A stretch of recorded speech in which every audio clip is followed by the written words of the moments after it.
জেলে 1 বছর 5 মাস ছিলাম। 7 দিন না হায়া বাংলাদেশে এসেছি। আগে খাওয়া দাওয়া করেন ভাই, আগে কিছু খাবার দেন তো ভাই।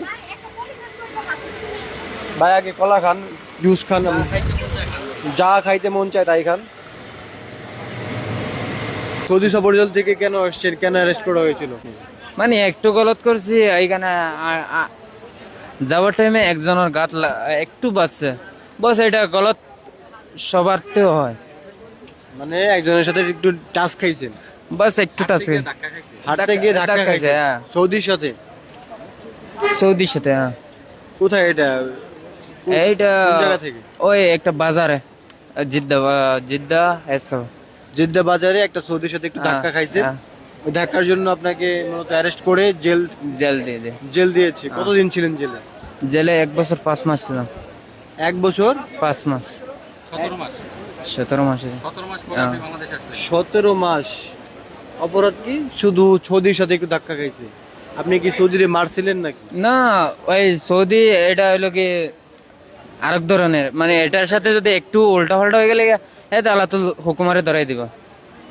কারণ সৌদি কি নিজে আপনাকে হুকুমারে ধরাই দিছে? হ্যাঁ, আচ্ছা। এটা আমি একজন না অনেকজনটা এরকম ধরাই দেয়। আরে মানে কি একটা অবস্থা! সৌদি, তারা সৌদি নাগরিক, ঠিক আছে, একটু ধাক্কা, অন্য কিছু হয়েছে বা আপনি না বলতে না না, এরকম? অন্য কিছু নয়। একটু ধাক্কা বস খাইছে। একটু ঝগড়া হয়েছে, ধাক্কা গেছে, আমি কইছি ঝগড়া হয়েছে, কিসের ঝগড়া?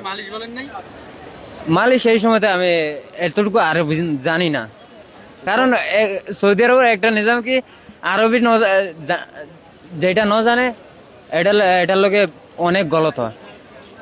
ওকে, যারা ভাষা না জানে, ভাষা না বোঝে, এটার লোকে অনেক তাদের বাণিজ্য সাথে হয়। কিন্তু অনেক ধরনের অকারেন্স হচ্ছে।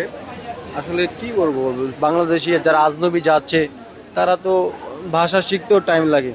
ভাষা যদি না জানে তাহলে তাদের সাথে এরকম অবিচার করা হবে? ভাই আপনি মন থেকে, একবারে মন থেকে, আমার এখনো বিশ্বাস হয় না যে শুধু ধাক্কা খাওয়ার জন্য আপনাকে 17 মাস জেল খাটাবে। আমার এখনো বিশ্বাস হচ্ছে না। মন থেকে বলেন কি হয়েছিল ঘটনাটা? ভাই অনেক 7 দিন না খাওয়াই রাখছে। 7 দিন না খাওয়া বাংলাদেশে এসেছে। এটা 7 দিন ভাত খাই নাই। আপনি খান নাই কিছু? 4 দিন? 7 দিন না আই না, আমি নাই, একসাথে ছিলাম আর বাঙালি 60 জন। 60 জনে 7 দিন হয় না খানা। মোবাইলও দিছে না, টাকাও দিছে না, কিছু দিছে না, সবগুলো